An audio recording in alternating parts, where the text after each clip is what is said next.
돼요. 지금 제가 말씀드리려고 하는 딱 하나의 단어만 기억하시면 돼요. 리플리 증후군. 아하. 리플리 증후군이라는 게 뭐냐면은 이런 경우 있잖아요. 얼마 전에 무슨 미국의 굉장히 명문 대학을 동시 합격했다고 했다가 그게 거시로 드러난 그 여학생 있죠. 네. 그런 게 어떤 경우냐면은 과도한 압박을 통해 갖고 내가 거기를 합격해야 된다고 생각했던 아이가 어느 날 거짓말을 해놓고 그게 현실이라고 믿는 거예요. 그걸 리플리 증후군이라고 부릅니다. 네. 너무나 간절히 바라더니 현실을 바꿀 수는 없고 내 스스로 나의 정신을 바꿔버렸군요. 그 리플리 증후군이라는 것이 갖는 대통령으로서의 문제는 굉장히 심각한 건데요. 예를 들어서 리플리 증후군에서 필연적으로 나와야 되는 단어, 심리학 단어 중에 대표적인 게 뭐냐면은 인지부조화라는 게 있어요. 인지부조화가 어떤 의미냐. 김진태가 그런 상황일 수도 있거든요. 인지부조화. 내가 사람들한테 요거는 지켜야 됩니다라고 이야기를 해요. 근데 현실은 그렇게 안 가고 있을 때 자기가 한 말이 실제 현상하고 자기 행동하고 맞아떨어지지 않을 때 이걸 인지부조화라고 얘기합니다. 그러니까 리플리 증후군은 여러 가지 증상 중에 하나라고도 볼 수도 있는 거고 인지부조화를 통해서 리플리 증후군이 그런 증상, 신드롬을 보인다라고도 설명을 할 수 있는 거예요. 리플리 증후군에 대해서는 여기서 또 하나 비슷한 용어로 등장할 수 있는 게 공상허언증이라는 게 있습니다. 그렇죠. 보통 이제 박근혜를 우리가 이렇게 이해하려고 할 때 그런 이야기 쓰잖아요. 아버지, 어머니를 총탄에 맞아 쓰러지고 나서 아주 중요한 유년 시절과 청소년기 또는 성인 될 때까지도 청와대에서 18년 동안이나 있었으니까. 네. 박근혜 씨가 아마 청와대 들어간 게 한 10살쯤이었을 거예요. 10살쯤. 9세, 10세부터 시작해서 27 정도까지, 뭐 그런 정도, 26, 7 정도까지 청와대에 있었단 말이에요. 그렇게 살다가 밖에 나와서 절대 권력자인 아버지를 잃고 남들이 나를 배신하는 것 같다 이렇게 이야기하는데 나는 그렇게 생각 안 해요. 박근혜가 리플리 증후군을 나는 보였다고 생각하는 것은 난 대표적인 게 나는 최태민을 만났을 때 이미 청와대에 있었을 때라고 봐요. 최근에 이제 증언도 나오고 있는데 김재규가 박정희를 쏜 당시 중앙정보부장이었단 말이에요. 그 중앙정보부장이 박근혜에게 최태민과의 관계가 너무 좀 심각하다. 최태민의 비리가 심각해서 이것을 박근혜 용해에게 직접 물어보시고 상황이 어떠냐고 물어보고 하는 그 장면이 나옵니다. 재판 과정에 나오는 증언에. 그랬을 때 박정희가 알았다. 그러면 내가 우리 영해 박근혜를 친국이라는 표현을 써요. 웃기죠. 뭐 옛날에 사극도 아니고. 친국해볼게라고 이야기를 했는데 김재규가 박정희를 사살하게 된 데에는 그 측면이 있는 거예요. 내가 굉장히 사실상 직을 걸고 이야기를 했어요. 큰딸에 대한 얘기니까. 근데 달라진 게 없었어. 최태민과의 관계, 구국 선교단 이런 게 달라진 게 없었단 말이에요. 그럴 때 김재규 좌절을 하는 거죠. 전혀 안 먹겠다는 뜻이잖아요. 그럴 때 나는 박근혜의 행동에서 리플리 증후군을 본다는 얘기예요. 아버지가 뭘 물었어요. 너 최태민과의 관계라든지 뭐 무슨 비리가 있다며 뭐 이렇게 물었는데 박근혜가 아버지에게 거짓말을 시작했던 거라고 저는 본다는 거죠. 아, 그때 이분 너무 좋은 분이세요 라고 울면서 했던 것이 그때부터 박근혜는 리플리 증후군에 빠져 있지 않았을까 싶은 거예요. 역사가 깊은 병이네요, 이거. 그러니까 타고난 거짓말쟁이. 예전에 박근혜가 정치권에서 막 인정받을 때 그때 이미지가 뭐였냐면은 잘 보시면 지금은 완전히 망가지셨지만 이분 원칙, 신뢰, 거짓말하지 않는다 이런 것들로 온갖 포장돼 있어가지고 말도 많이 안 해. 사실은 못했던 거지만 한 말은 지킨다. 뭐 이런 식의 약속 이런 것들로 온갖 이미지가 포장돼 있었지만 사실은 굉장히 뱀같이 사악한 사람이었을 가능성이 높다는 거죠. 아버지가 물었어요. 최태민 목사와 뭐 등등등 해서 어떻게 된 거냐. 아무 걱정하지 마세요. 김재규 부장이 저를 음해하는 거다. 이렇게 말했을 가능성도 있는 거고요. 이런 과정들을 거칠 때 최태민 목사에게 이제 뭐 몸과 마음을 지배당했다라고 하는 그 부분이 처음에 그 시작이 약물이었을 가능성이 되게 높다는 뜻이에요. 어떤 약물을 통해 가지고 사람들이 그렇게 이야기하죠. 최태민이 이제 유경수 여사의 영혼을 가져와 갖고 보여준 현몽이라고 표현하는 거를 보여줄 때 약물을 썼다. 그냥 등장하지는 않을 것 같고요. 원래 사이비 종교들이 그런 짓을 많이 해요. 우리가 말하는 제일 유명한 마약인 필로폰이 그런 거라 그러지 않습니까? 다시 한번 제가 알려드릴게요. 해보진 않았지만 증언자들의 증언에 의하면 정말 좋아하는 여자 스타와 잠자리를 갖고 싶다는 상상을 하면 그걸 먹으면 그게 실제로 이루어진다는 거예요. 어머. 근데 내가 만약에 엄마의 목소리를 듣고 싶다. 근데 엄마는 돌아가셨잖아요. 근데 마약을 하게 되면 최태민 목사가 그네야 엄마다라고 말하면 엄마 목소리로 들리는 거예요. 그런 것들이 이제 오르락내리락 하면서 그 사람과의 관계에 빠지는. 예를 들면 이럴 수 있어. 표현 좀 그렇긴 하지만 처음에 시작은 그랬을 거라는 거예요. 깊이 빠졌을 때 최태민과 박근혜 관계를 보는 게 아니라 최태민이 박근혜를 처음 취할 때도 마찬가지였을 가능성이 높죠. 그네야 최 목사에게 모든 걸 맡겨라 이렇게 이야기할 수도 있다. 체면을 걸었네. 근데 그렇게 되면은 그 당시만 해도 마약의 개념이 별로 없던 시절일 수도 있고 그렇다 보니까 정말로 엄마가 최태민을 통해서 나타났다고 믿을 수도 있는 이 상황들을 겪다가 그것을 이제 하달하는 사람 입장에서 이 이야기는 아버지께서는 하지 마세요. 안 믿으십니다. 걱정하십니다. 얘기할 수 있단 말이에요. 그러니까 박근혜 입장에서는 아버지에게 일어난 일들에 대해서는 말을 하지 못했을 거라고 생각해요. 그렇지만 자기만이 믿고 있는 굉장히 신기한 기적을 본 거잖아요. 최태민한테는 박근혜가 밖으로 발설하면 안 되는 사실은 거짓말, 마약 이런 것들이 들어있는 거고 박근혜 입장에서는 이게 발설이 되면 정말로 엄마가 안 나타날까 봐. 아버지한테는 아무 문제 없고 우리 뭐 어떤 물론 사이에 대해서도 말하지 않았을 거라고 생각하거든요. 감히 김재규도 박근혜와 최태민이 잤다라는 이야기는 못했을 거라고 생각해요. 묻지도 않았을 뿐더러. 그러니까 최태민에 의해서 박근혜는 그런 어떤 그 신기한 경험들 또는 마약이 가장 많이 쓰이는 곳이 최근에 이제 박근혜 게이트 절정을 향해 가고 있는 바로 약 게이트 아닙니까? 네. 그 마약이 그런 측면과 연결이 돼 있거든요. 자기가 느꼈을 온갖 쾌락 같은 것들을 잃고 싶지 않았던 측면에서 아버지에게부터 거짓말하면서부터가 지금까지 왔다라고 보는 거예요. 근데 이런 게 있죠. 박근혜의 엄마를 죽인 사람이 누구예요? 문세광. 요로 알려져 있잖아요. 로 알려져 있죠. 예. 네. 문세광을 뒤에서 사주한 사람이 누굽니까? 북한 김정일 김일성이잖아요. 그렇죠. 예. 하하. 그 박근혜가 북한에 가서 김정일에게 그거 따졌다는 소리 들어본 적 있어요? 그 둘이 만났을 때? 우리 엄마를 왜 죽였냐고? 아니요. 오히려 김정일 장군은 신뢰가 가는 사람이다. 일종 미스테리 아니에요? 그렇게 따지면은? 진짜 완전히 그래, 모순이죠. 되나? 완전히. 어찌 보면은 자기 철천지 원수인데 우리 예전 그 드라마나 무협 영화를 보면 원수를 만났으니 이제 일기토를 겨뤄야 되는데. 예. 근데 그 관계가 최태민이 죽고 최순실까지 넘어왔어요. 2대에 걸쳐서 박근혜를 사육하는 중이에요. 사육 맞아요. 제가 이렇게까지 표현했습니다. 마약과 섹스를 던져주고 잘 놀아. 결제만 해주면 돼. 나머진 내가 알아서 할게. 요 관점이라고 보면 박근혜는 수십 년 동안 어떤 상태에 놓여 있냐면은 밖에다가는 괜찮아요. 라고 이야기를 해요. 아버지한테 말했듯이. 국민들을 향해서도 죄송합니다라고 이야기해놓고 막상 침실로 들어오면 태도가 덜 변하죠. 말도 안 돼. 밖으로 말하지 못하는 속에 있는 어떤 내용들은 밖으로 말하지 못하는 상태로 안에 가면 부들부들 떨고 밖에서는 약한 척하고 그런 일상이 생활화돼 있다는 의미라고 저는 본다는 거죠. 그럼 그 이중적 자아 네. 그게 이제 완전 그 몸에 그냥 아예 들어있다라고. 배어버린 거죠. 그렇죠. 그리고 그 스트레스를 또 이기기 위해서라도 다시 또 주사도 한 방 하고. 맞으셔야 되고 항상 누워서 드라마도 보셔야 되고 하는 그 과정을 계속해서 거쳤을 가능성이 높다라고 보는 거죠. 그냥 약 40년 동안. 아휴. 그 상태가 지금까지 왔다라고 보면은 지금까지 나왔던 여러 가지 파편적인 정보들이 있잖아요. 무려 1년도 훨씬 전에 청와대 경호실에 근무했던 사람의 지인이 저희한테 메일 보내왔었잖아요. 박근혜 씨는 근무를 하기 위해서 청와대 본관에 하루에 1시간밖에 안 나온다. 항상 숙소에 있다. 뭐 숙소 그러면 무슨 고시원 원룸은 아니고 거기서 안 나오면 도대체 뭐 할까. 사생활을 즐기는 상황. 심지어는 뭐 최근에 나온 정보 중에는 심야에 차은택과 독대했다. 독대. 심야에 독대를 해요. 그러게요. 왜 낮에 안 만나고. 독대는 독대 일단 해야겠죠. 네. 옆에 누군가 있으면은 더 막장 드라마가 펼쳐지는 거니까. 사실은 그게 사이코패스에 좀 가깝거든요. 니플리 증후군이 일반 초등학생들한테 나타나요. 과도한 무슨 그렇죠. 그 스트레스나 이런 것들이 있으면 사실은 그렇지도 않은데 그렇다고 계속 거짓말하면서 거짓말이 아주 장기화되는 순간에 예를 들면 이런 거야. 곽승훈 어린이가 있다고 쳐요. 어린이. 예. 근데 나한테 욕을 먹는 게 싫으니까 학교를 안 갔으면서 계속 갔다고 이야기를 나한테 하고 나서 나중에는 그게 진짜로 자기를 학교 갔다고 생각하는 그런 형태로 지금까지 왔을 가능성이 되게 높은데 이게 국가 원수라면 달라지죠, 상황이. 그렇죠. 이런 거짓말을 하게 되는 배경에는 그냥 그 거짓말로 끝나는 것이 아니라 어떤 국가적 시스템이나 잘못된 것을 고칠 수 없는 상태까지 이르게 되는 거예요. 그래서 지금까지 꼭 최순실의 존재가 아니라도 지금까지 조치를 취했던 그 많은 정부 정책들이나 지금도 막 추진하고 있는 것들이 있잖아요.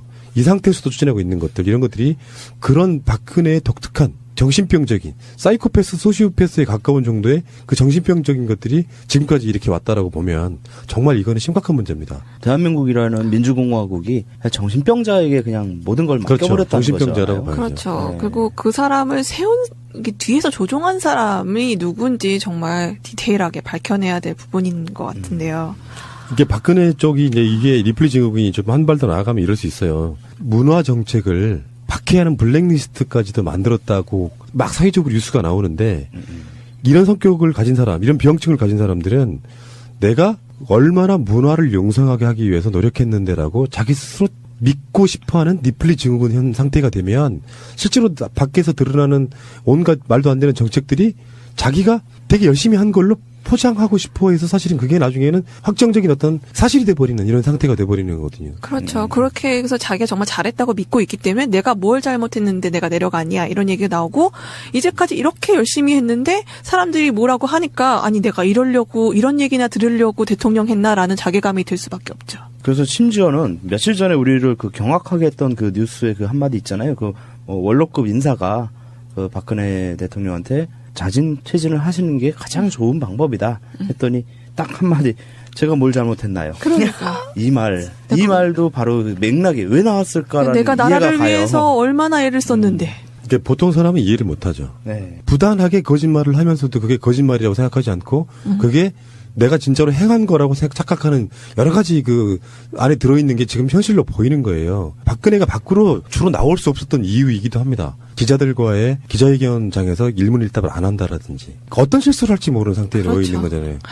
그러니까 예를 들면 오죽했으면은 대선 TV 토론에 나갔을 때도 탭을 갖고 다녔어요. 아이패드.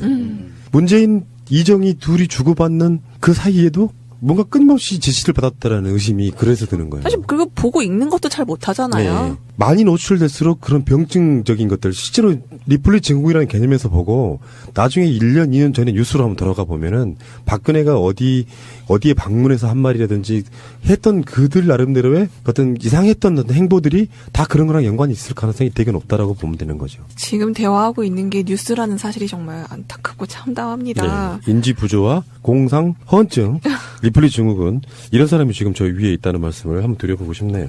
억울하다는 말 있어요. 박근혜가 딱 그 상황인데 이놈이 학교를 안 갔어요. 일주일 동안이나. 곽승훈 어린이가. 왜 나만 갖고 그래? 근데 자기는 갔다고 믿는 거예요. 박근혜가 그 상태인 거예요. 억울하다는 말 요즘에 많이 하잖아요. 내가 뭐가 잘못했어? 내가 억울하다. 근데 왜요? 이렇게 말하는 게 바로 리플리 증후군의 전형적인 증상이라고 보시면 되겠습니다. 있죠. 네, 지금. 문세경을 뒤에서 사주한 사람이 누굽니까? 북한 김정일, 김일성이잖아요. 그렇죠. 네. 하하.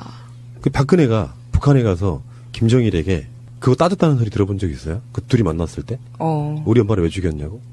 아니요. 오히려 김정일 장군은 신뢰가 가는 사람이다. 일종 미스테리 아니에요? 그렇게 따지면은? 진짜 완전히 그래, 모순이죠. 되나? 완전히. 어찌 보면은 자기 철천지 원수인데 우리 예전 그 드라마나 무협 영화를 보면 원수를 만났으니 이제 일기토를 겨뤄야 되는데. 예. 근데 그 관계가 최태민이 죽고 최순실까지 넘어왔어요. 2대에 걸쳐서 박근혜를 사육하는 중이에요.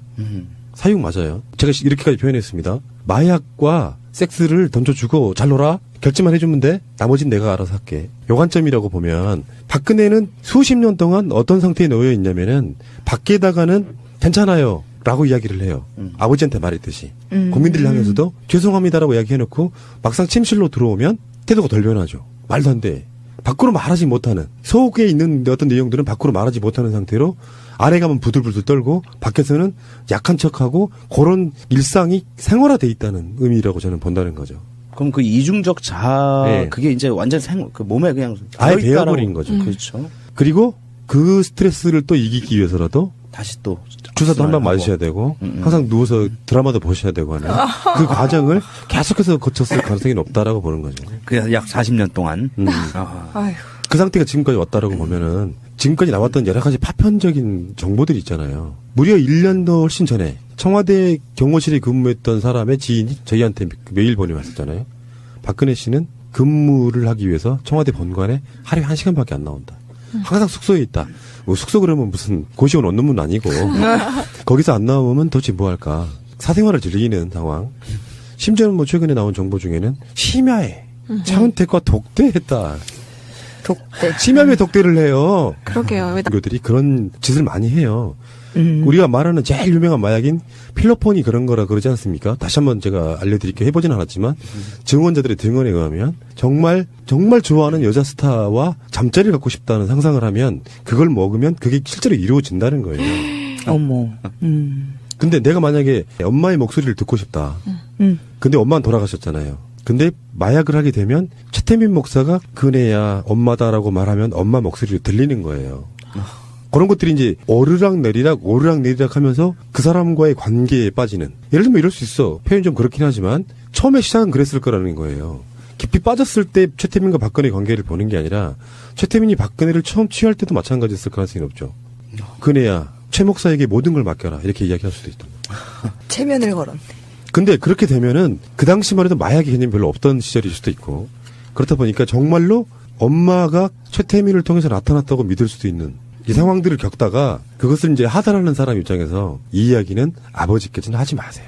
안 믿으십니다. 걱정하십니다. 얘기할 수 있단 말이에요. 그러니까 박근혜 입장에서는 아버지에게 일어난 일들에 대해서는 말을 하지 못했을 거라고 생각해요. 그렇지만 자기만이 믿고 있는 굉장히 신기한 기적을 본 거잖아요. 최태민한테는 박근혜가 밖으로 발설하면 안 되는 사실은 거짓말, 마약 이런 것들이 들어있는 거고 박근혜 입장에서는 이게 발설이 되면 정말로 엄마가 안 나타날까 봐. 아버지한테는 아무 문제 없고 우리 뭐 어떤 물론 사이에 대해서도 말하지 않았을 거라고 생각하거든요. 감히 김재규도 박근혜와 최태민이 잤다라는 이야기는 못했을 거라고 생각해요. 묻지도 않았을 뿐더러. 그러니까 최태민에 의해서 박근혜는 그런 어떤 그 신기한 경험들 또는 마약이 가장 많이 쓰이는 것이 최근에 이제 박근혜 게이트 절정을 향해 가고 있는 바로 약 게이트 아닙니까? 네. 그 마약이 그런 측면과 연결이 돼 있거든요. 자기가 느꼈을 온갖 쾌락 같은 것들을 잃고 싶지 않았던 측면에서 아버지에게부터 거짓말하면서부터가 지금까지 왔다라고 보는 거예요. 근데 이런 게 있죠. 박근혜의 엄마를 죽인 사람이 누구예요? 문세광. 요로 알려져 있잖아요. 같아요. 지금 제가 말씀드리려고 하는 딱 하나의 단어만 기억하시면 돼요. 리플리 증후군. 아하. 리플리 증후군이라는 게 뭐냐면은 이런 경우 있잖아요. 얼마 전에 무슨 미국의 굉장히 명문 대학을 동시 합격했다고 했다가 그게 거짓으로 드러난 그 여학생 있죠. 네. 그런 게 어떤 경우냐면은 과도한 압박을 통해 갖고 내가 거기를 합격해야 된다고 생각했던 아이가 어느 날 거짓말을 해놓고 그게 현실이라고 믿는 거예요. 그걸 리플리 증후군이라고 부릅니다. 네. 너무나 간절히 바라더니 현실을 바꿀 수는 없고 내 스스로 나의 정신을 바꿔버렸군요. 그 리플리 증후군이라는 것이 갖는 대통령으로서의 문제는 굉장히 심각한 건데요.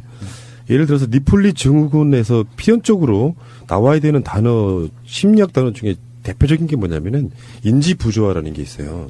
인지부조화가 어떤 의미냐. 김진태가 그런 상황일 수도 있거든요. 인지부조화. 내가 사람들한테 요거는 지켜야 됩니다라고 이야기를 해요. 근데 현실은 그렇게 안 가고 있을 때 자기가 한 말이 실제 현상하고 자기 행동하고 맞아떨어지지 않을 때 이걸 인지부조화라고 얘기합니다. 그러니까 리플리 증후군은 여러 가지 증상 중에 하나라고도 볼 수도 있는 거고 인지부조화를 통해서 리플리 증후군이 그런 증상, 신드롬을 보인다라고도 설명을 할 수 있는 거예요. 리플리 증후군에 대해서는 여기서 또 하나 비슷한 용어로 등장할 수 있는 게 공상허언증이라는 게 있습니다. 그렇죠. 보통 이제 박근혜를 우리가 이렇게 이해하려고 할 때 그런 이야기 쓰잖아요. 아버지, 어머니를 총탄에 맞아 쓰러지고 나서 아주 중요한 유년 시절과 청소년기 또는 성인 될 때까지도 청와대에서 18년 동안이나 있었으니까. 네. 박근혜 씨가 아마 청와대 들어간 게 한 10살쯤이었을 거예요. 10살쯤. 9세, 10세부터 시작해서 27 정도까지, 뭐 그런 정도, 26, 7 정도까지 청와대에 있었단 말이에요. 그렇게 살다가 밖에 나와서 절대 권력자인 아버지를 잃고 남들이 나를 배신하는 것 같다 이렇게 이야기하는데 나는 그렇게 생각 안 해요. 박근혜가 리플리 증후군을 나는 보였다고 생각하는 것은 난 대표적인 게 나는 최태민을 만났을 때 이미 청와대에 있었을 때라고 봐요. 최근에 이제 증언도 나오고 있는데 김재규가 박정희를 쏜 당시 중앙정보부장이었단 말이에요. 그 중앙정보부장이 박근혜에게 최태민과의 관계가 너무 좀 심각하다. 최태민의 비리가 심각해서 이것을 박근혜 용해에게 직접 물어보시고 상황이 어떠냐고 물어보고 하는 그 장면이 나옵니다. 재판 과정에 나오는 증언에. 그랬을 때 박정희가 알았다. 그러면 내가 우리 영해 박근혜를 친국이라는 표현을 써요. 웃기죠. 뭐 옛날에 사극도 아니고. 친국해볼게라고 이야기를 했는데 김재규가 박정희를 사살하게 된 데에는 그 측면이 있는 거예요. 내가 굉장히 사실상 직을 걸고 이야기를 했어요. 큰딸에 대한 이야기니까. 근데 달라진 게 없었어. 최태민과의 관계, 구국 선교단 이런 게 달라진 게 없었단 말이에요. 그럴 때 김재규 좌절을 하는 거죠. 전혀 안 먹겠다는 뜻이잖아요. 그럴 때 나는 박근혜의 행동에서 리플리 증후군을 본다는 얘기예요. 아버지가 뭘 물었어요. 너 최태민과의 관계라든지 뭐 무슨 비리가 있다며 뭐 이렇게 물었는데 박근혜가 아버지에게 거짓말을 시작했던 거라고 저는 본다는 거죠. 그때 이분 너무 좋은 분이세요 라고 울면서 했던 것이 그때부터 박근혜는 리플리 증후군에 빠져 있지 않았을까 싶은 거예요. 역사가 깊은 병이네요, 이거. 그러니까 타고난 거짓말쟁이. 예전에 박근혜가 정치권에서 막 인정받을 때 그때 이미지가 뭐였냐면은 잘 보시면 지금은 완전히 망가지셨지만 이분 원칙, 신뢰, 거짓말하지 않는다 이런 것들로 온갖 포장돼 있어가지고 말도 많이 안 해. 사실은 못했던 거지만 한 말은 지킨다. 뭐 이런 식의 약속 이런 것들로 온갖 이미지가 포장돼 있었지만 사실은 굉장히 뱀같이 사악한 사람이었을 가능성이 높다는 거죠. 아버지가 물었어요. 최태민 목사와 뭐 등등등 해서 어떻게 된 거냐? 아무 걱정하지 마세요. 김재규 부장이 저를 음해하는 거다. 이렇게 말했을 가능성도 있는 거고요.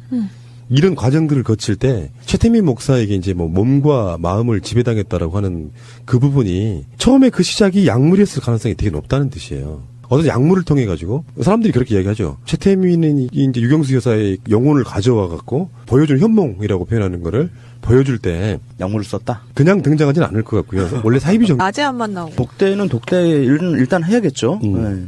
옆에 누군가 있으면은 더 막장 드라마가 펼쳐지는 거니까. 사실은 그게 사이코패스에 좀 가깝거든요. 니플리 증후군이 일반 초등학생들한테는 나타나요. 과도한 무슨 그렇죠. 그 스트레스나 이런 것들이 있으면 사실은 그렇지도 않은데 그렇다고 계속 거짓말하면서 거짓말이 아주 장기화되는 순간에 예를 들면 이런 거야. 곽승훈 어린이가 있다고 쳐요. 어린이. 네. 근데 나한테 욕을 먹는 게 싫으니까 학교를 안 갔으면서 계속 갔다고 이야기를 나한테 하고 나서 나중에는 그게 진짜로 자기를 학교 갔다고 생각하는 그런 형태로 지금까지 왔을 가능성이 되게 높은데 이게 국가 원수라면 달라지죠, 상황이.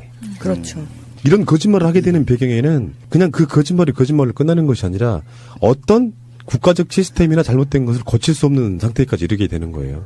그래서 지금까지 꼭 최순실의 존재가 아니라도 지금까지 조치를 취했던 그 많은 정부 정책들이나 지금도 막 추진하고 있는 것들이 있잖아요. 이 상태에서도 추진하고 있는 것들, 이런 것들이 그런 박근혜의 독특한 정신병적인 사이코패스, 소시오패스에 가까운 정도의 그 정신병적인 것들이 지금까지 이렇게 왔다라고 보면 정말 이거는 심각한 문제입니다. 대한민국이라는 민주공화국이 정신병자에게 그냥 모든 걸 그렇죠. 맡겨버렸다는 정신병자라고 거죠. 봐야죠. 그렇죠. 네. 그리고 그 사람을 이게 뒤에서 조종한 사람이 누군지 정말 디테일하게 밝혀내야 될 부분인 것 같은데요.